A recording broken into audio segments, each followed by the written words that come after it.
The Cambridge Film Festival Video Journal.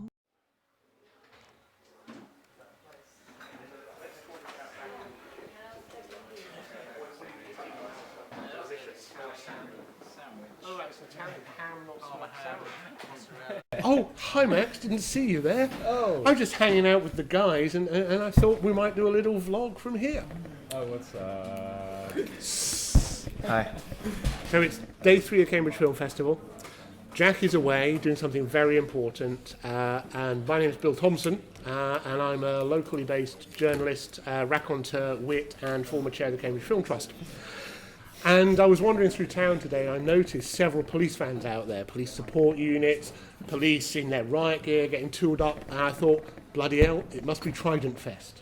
And I managed to track down, hiding from the local constabulary, 3 of the main people behind this festival of homemade cinema. So we're going to talk to them now. We're going to talk to Carl and Simon and Tom about what they're up to this year, how their plans are going, and what's happened since they were all in kindergarten making their first films for the Cambridge Film Festival back in, 1973, 74 was it? Yeah, something 69. like that. 16, oh, that was a great time. You know what they say about the 60s? If you can remember it, you weren't taking enough drugs. I definitely can't remember it, so I must have been really off my face. And it shows, frankly. Yeah, It shows, frankly. look at this. I know, that's his skin. So you're back again, Oh, yeah. which is wonderful. We're back, baby. Tell us a bit about what you're up to. We're currently deep in crunch time because the show's tonight and everything is not ready. We're probably we're the readiest we've ever been this year, but Yeah. but still, you know, we like to make it hard for ourselves. So, Carl, what have we been doing today? Today we filmed a whole film at 10 o'clock this morning. We went in a room over Anglia Ruskin and shot a film, and now I'm editing the film and we're going to screen the film tonight. That's really quite dramatic. No. So Simon, is that because you had something planned and it just all fell apart, or is this something additional that you decided to do because the creative energy brimming, overflowing? It was always going to be a challenge that we wanted to set. As long as we got everything else ready, we were like, okay, let's try and make a film in the day of Trident Fest. So Because it wouldn't be Trident Fest if we weren't all utterly exhausted and editing down to the wire. So that fascinates me because I've known you guys for several years and I've always been, come to every Trident Fest I could, always been really impressed both by the quality of the filmmaking, which has got better over the years, your skills have developed, all of you and the rest of the crew, who I hope we'll talk to later. But always thought, well, now they're getting a bit older, they're getting a bit more mature, they've got their shtick together, they know what they're doing, they have studios in Bristol they're running, they have work in Hollywood, they do important things. Of course, now they'll be structured and sorted, and it seems like you deliberately sabotage that each year, just so you can go back to that childish sense of exhausted achievement on the night of Trident Fest. Well, the thing is, we planned to be all prepared and then do this, so we had a challenge on the day, but really we didn't need to because we already have far too many challenges to overcome by the time the film starts. So now we've got an extra challenge. Yeah, But, so now we really are in the shit. I have to say. Sorry. Absolutely, this is definitely an adult film. Okay, so stepping back from the film in a day, what is happening at Trident Fest tonight? What are the highlights going to be from you guys and other people? Do you know yet? Have you seen everything that's come in? Do you guys actually program this, or is it just people turn up? Yeah, we've just about figured out the playlist. It's always a bit of a mystery exactly what we've got until very close to the day. We were doing it before you got here, like about 15-20 minutes before. We just had some lunch and we decided to figure it out now, because usually we do it just before it starts. So we are getting better incrementally. Yeah. Okay, you're By right. 15 minutes at least. Well, you're a whole 4 hours better. Yeah. Yeah. So, Tommy, tell me a little bit about where Trident Fest came from then, because it is an important part of the Cambridge Film Festival tradition. Damn right. Where did it come from? It came from we all worked together at the Arts Picture House for some years, and we're all obviously really into films and into making films, and we just kind of started making our own stuff for giggles, really. Like sometimes the only reason we would need, say, is it's like someone's birthday, let's make them a film. And so it was always just for fun, really. And then one year during the Cambridge Film Festival, or the lead up to it, someone who was doing the programming for the shorts and stuff.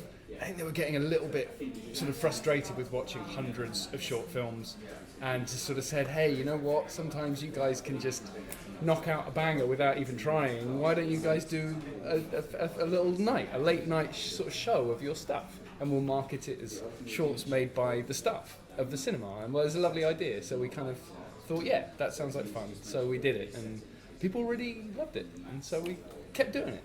It's certainly a beautiful, I mean, it's a great thing to come to, because it is just this side of chaos. And you never know how long it's going to be, and the intros from all the filmmakers are always really fascinating, just as an insight into the creative process. And again, watching people over the years, I mean, you, obviously, Carl, you made a feature film. Purple Field. Well, yeah. You made it. I own it on DVD. I've seen it. I've watched. You can't say tried to. It counts. So clearly, there's been progress in your career. And Yeah. I mean, is that partly just being a member of this community, or have you tried to definitely. distance yourself from these people and on the rest of them? Like it's kind of like being a part of this thing.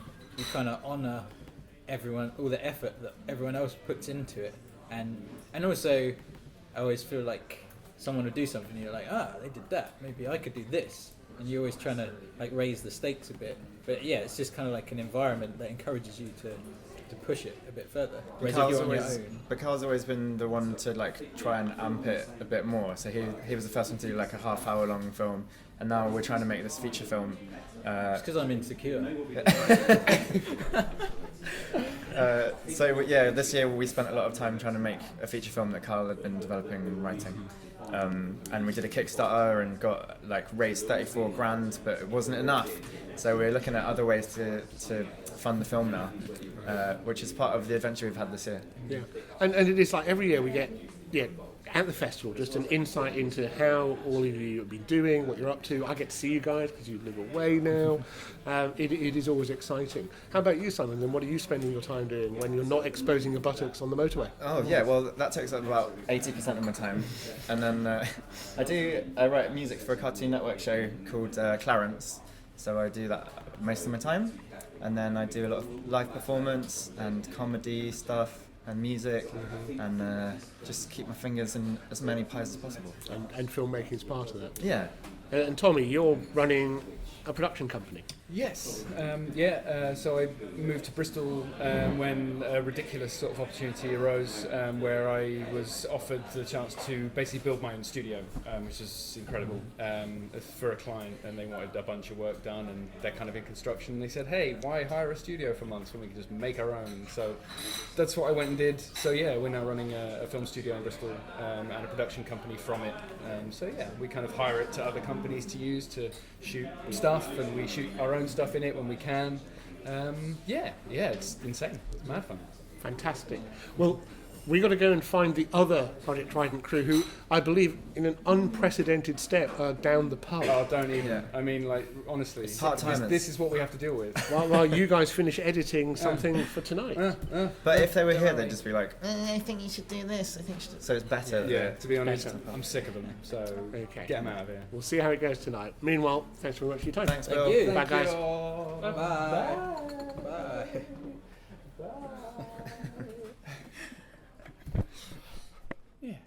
I hope that was. I think that was. So, and then I suppose we have a random conversation overhead here.